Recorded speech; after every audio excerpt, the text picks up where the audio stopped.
That ain't my baby. You thought I was slipping, but this pimping, that ain't my baby.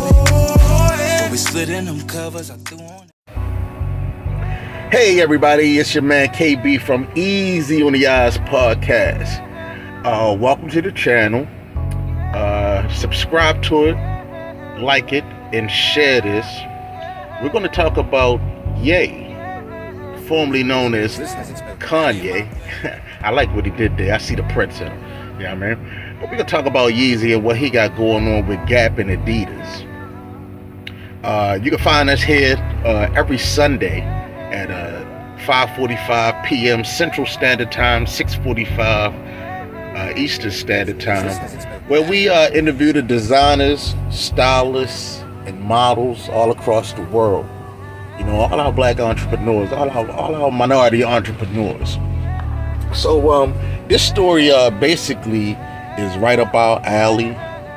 You know, I know a lot of people, a lot of my peers wasn't feeling Kanye and what he did when he went up to the White House and some things that he said.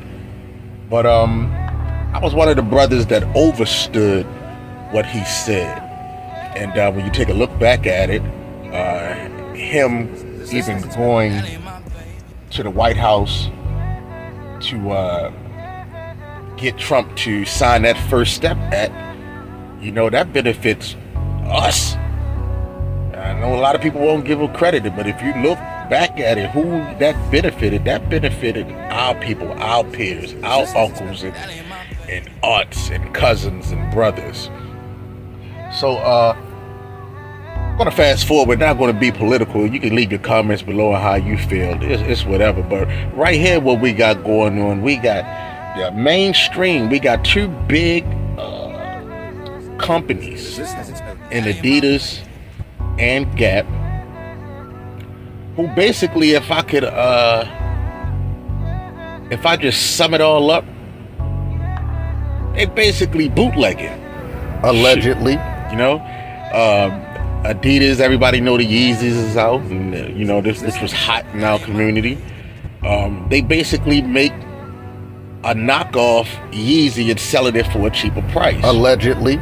And Gap was doing the same thing, taking certain designs or whatever and selling it for a cheaper price. And I really want to commend Ye, because it's something that I was on back in the day. If anybody remember the Starburys, I applauded Stephon Marbury for coming out and making a shoe that was affordable for the less fortunate. You know, that's basically what our channel was about. It's about promoting all the minority designers, all the up and coming designers. You know, for us to support each other, You know, for trying to go into the direction affordable products, affordable and stylish products for the community. And what I want to do is we're going to let Ye speak so you can hear what he had to say, and then I'll come back. You guys leave your comments and everything down into the comment section, your thoughts and all that good stuff, and then join us. Call in live on the show. Join us on Sunday where we talk fashion, we critique fashion, the designers and stylists and things like that. And let's chop it up. Come on over here, all you black designers, all the minority designers. Look, come to this channel. You know what I mean? It costs you nothing. Support. I'm here to push. We here to push the brands, to push and help our people, our culture. I mean, because the truth be told, they ain't doing nothing but what they've been doing all their life, stealing shit and putting their tag on it, stealing our creative thoughts, our ideas, and putting their tag on it. So, with that being said, let's turn in. Let's see what Ye has to say about this situation.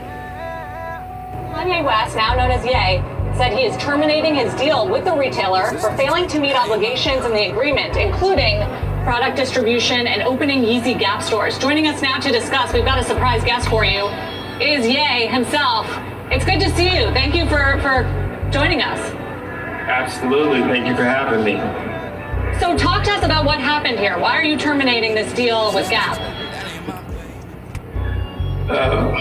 Well, it was always a dream of mine to be at the Gap and to bring the best product possible to the masses. And I always talk to them about doing products for $20, like the best product in the world, designed at the same level of the top fashion houses in the world at $20 for the people. And so we went through 3 years, and obviously there's always like struggles and back and forth when you're trying to build something new and integrate teams. So we designed an entire collection, and actually I wasn't able to set the actual price that I wanted for this collection, and then they actually took one of the shirts and sold it for $19.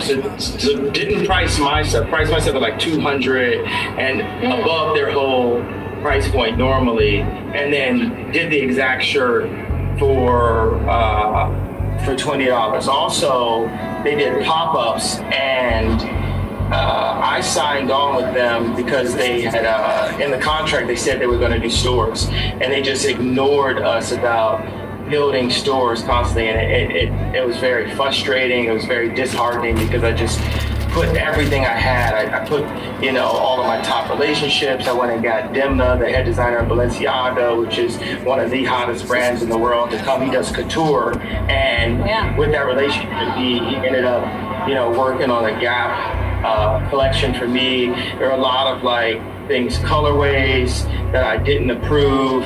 There's a lot of places that the product went to, certain sites where it was like they were just dog and pony and the idea around town. And sometimes I would talk to the guys, the heads up, the leaders, and it would just be like I was on mute or something. And they totally, our agenda, it wasn't aligned.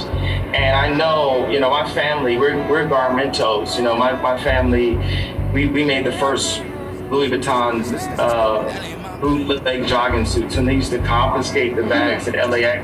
That's actually literally my family that would cut up those bags and make jogging suits. We literally would make cross colors.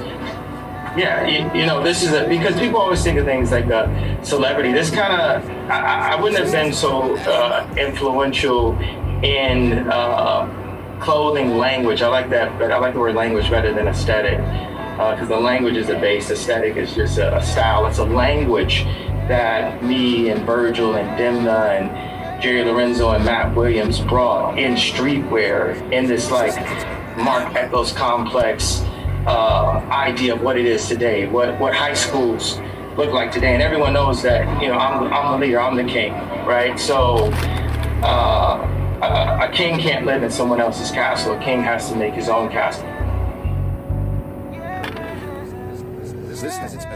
In my 2 shots with you, I had to know ya. I'm glad I didn't waste no time. Had to figure out what you like. Be much like you taking me home tonight. And you showing out in that under outfit, looking all bad, looking real thick. Got you twirling those curls, really want it. Come and let me give it to you. Take this real thick. But I'm too focused. I'm the side nigga and I know it. Now you texting me, you're pretty gonna be joking.